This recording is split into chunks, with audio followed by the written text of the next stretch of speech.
Assalamualaikum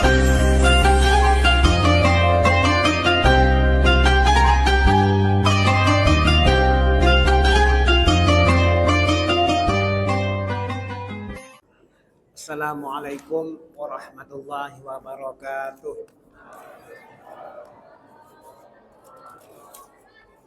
Alhamdulillahi rabbil alamin. Wassalatu wassalamu ala asrafil anbiya'i wal mursalin wa ala alihi wa sahbihi ajma'in.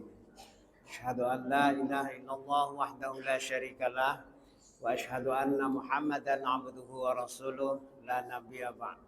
Wa qala Allah ta'ala fil Qur'anil Karim, a'udzu billahi minasyaitonir rajim. Bismillahirrahmanirrahim. Ya bani Adam, khudhu zinatakum 'inda kulli masjid wa kulu washrabu wa la tusrifu innahu la yuhibbul musrifin. Shadaqallahul azim. Bersyukur kita kepada Allah atas limpahan rahmat dan karunia-Nya. Malam ini kita diberikan kesehatan oleh Allah Subhanahu wa taala. Dengan modal kesehatan tersebut, mudah-mudahan kita termasuk golongan orang-orang yang selalu energik dan berusaha semaksimal mungkin untuk selalu beribadah sehingga hasilnya adalah ridha Allah Subhanahu wa taala. Amin ya rabbal alamin. Berikutnya salawat dan salam kita hadiahkan ke haribahan junjungan Nabi besar kita Muhammad sallallahu alaihi wasallam dengan ucapan Allahumma shalli ala sayyidina Muhammad wa ala ali sayyidina Muhammad. Bapak Ibu jamaah yang dicintai Allah, di kesempatan ini sebelum kita melanjutkan pembahasan tentang adab bermedia sosial, terlebih dahulu mari sama-sama kita berdoa kepada Allah. Mudah-mudahan kepada seluruh jamaah tetap istiqomah menjalankan perintah Allah sampai akhir Ramadan. Amin ya rabbal alamin. Kemudian kita doakan mudah-mudahan Pak Imam, Pak Bilal diberikan kesehatan oleh Allah Subhanahu wa taala. Amin ya rabbal alamin. Wabil khusus panitia Ramadan yang bekerja keras, mudah-mudahan Allah berikan kekuatan dan keikhlasan di dalam hatinya untuk melaksanakan kegiatan ini. Amin ya rabbal alamin. Bapak Ibu yang berbahagia, hari ini kita akan membahas tentang adab bermedia sosial. Bermedia sosial itu memerlukan adab. Adab itu dalam bahasa Arab yang disebut dengan adaba, yang berarti kesopanan, sopan santun, tata krama, moral, nilai-nilai yang dianggap baik oleh masyarakat. Jadi orang yang beradab itu orang yang memiliki kesopanan, orang yang memiliki sopan santun, orang yang memiliki tata krama atau toto kromo dalam bahasa Jawanya, punya moral, punya nilai-nilai yang dianggap baik oleh masyarakat. Kemudian Abu Ismail katanya adab adalah menjaga batas antara berlebihan dan meremehkan. Jadi kita jangan posting berlebih-lebihan, jangan pula suka meremehkan orang lain. Nah itu. Yang berikutnya, adab itu sangat penting sekali ada pada diri kita. Keberhasilan seseorang itu biasanya ditentukan oleh adab yang dimiliki oleh seseorang. Jadi kalau orang tak beradab itu sangat berbahaya sekali. Para ulama kita sudah banyak yang mengeluhkan persoalan-persoalan umat kita ini, umat Islam secara keseluruhan, sampai Quraisyab menerbitkan satu buku namanya Yang Telah Hilang Dari Kita Adalah Adab atau Akhlak. Itu yang dilihat oleh para ulama-ulama besar. Bapak Ibu yang berbahagia, kata Hamka, adab itu bukan bim salabim. Bukan didapat begitu saja tanpa ada proses belajar. Jadi tidak seperti memindahkan dari batu yang teronggok di sini ke sini itu orang langsung bisa jadi beradab. Tidak bisa. Kata Hamka, untuk membangun peradaban, untuk membangun seseorang itu beradab, itu seperti membuat roti. Tepung terigu sama gula diaduk, kemudian diulen, kemudian dibanting, kemudian dikecil-kecilkan, kemudian dibiarkan naik, setelah itu dibakar atau dikukus. Baru roti itu enak. Nah, itulah proses seseorang menjadi beradab. Adab dengan akhlak itu beda. Orang beradab itu bisa didapat dari ilmu. Orang yang berilmu, yang rujukannya filsafat, dia berakhlak mulia, sopan santun, kemudian dia seperti dipaksakan. Tetapi kalau akhlak itu memang perintah dari Allah Subhanahu wa taala. Karena itu merupakan rujukannya adalah Al-Qur'an. Jadi orang yang beradab itu sebetulnya orang yang memiliki ilmu pengetahuan, kemudian dari ilmu pengetahuan itu dibudayakan, dibiasakan, diulang-ulang,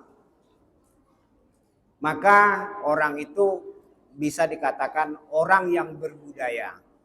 Nah, orang yang berbudaya itu lama-lama menjadi peradaban. Makanya Bapak Ibu yang berbahagia, seperti dulu kita lihat di Pekanbaru, sudah mulai hari Jumat pakai baju Melayu ya Pak ya. Sudah mulai pakai baju Melayu. Kita lihat bagus sekali. Karena menampilkan suatu kelembutan.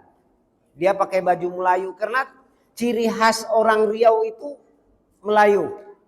Maka ditonjolkanlah Melayunya, maka nampak. Tapi sekarang udah nggak ada lagi, udah hilang. Nah, seperti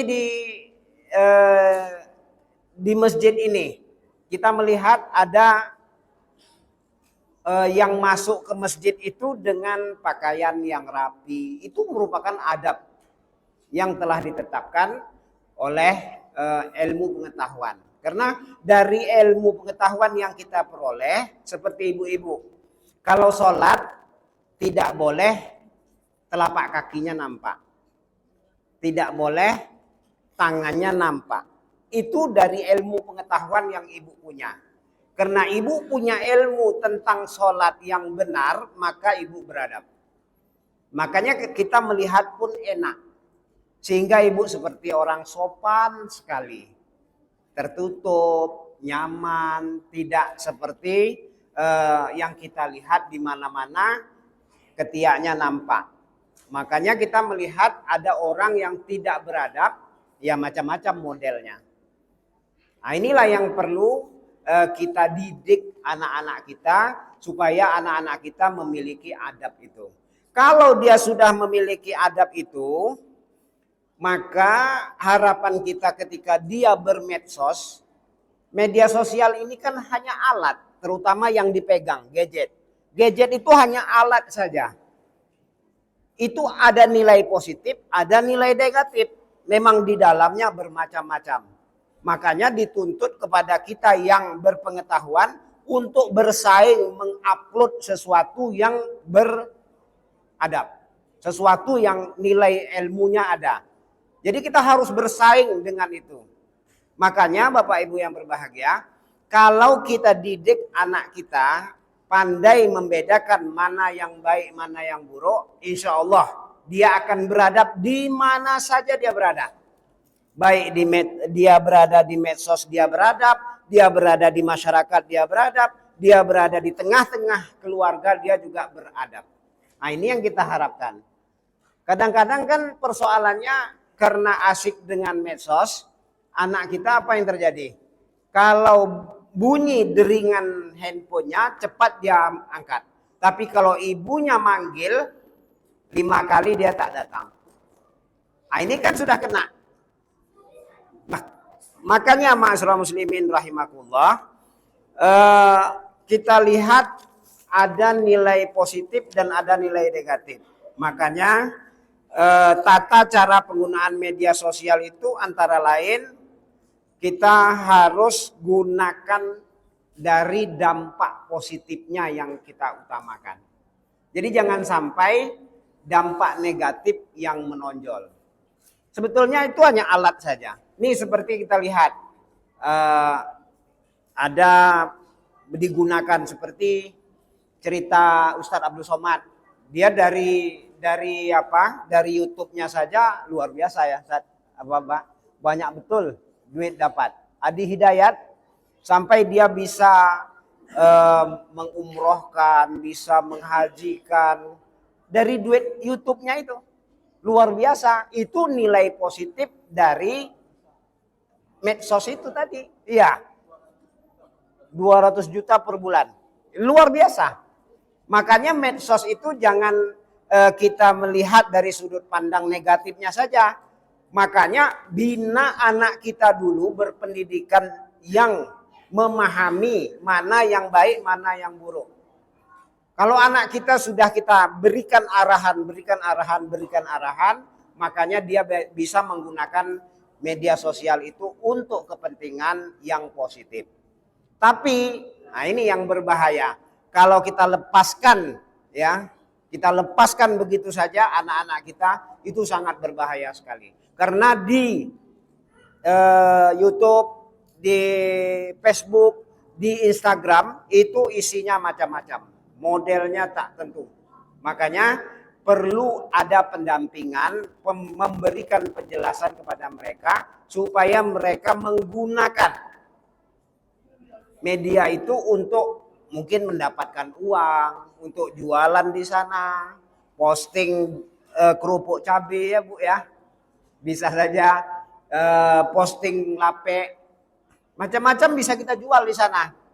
Posting kurma ya. Saya bulan puasa posting kurma banyak yang pesan. Sebentar habis. Nah ini dari medsos. Laku juga gitu kan. Tapi tinggal milih kurma yang bagaimana. Ini makanya perlu.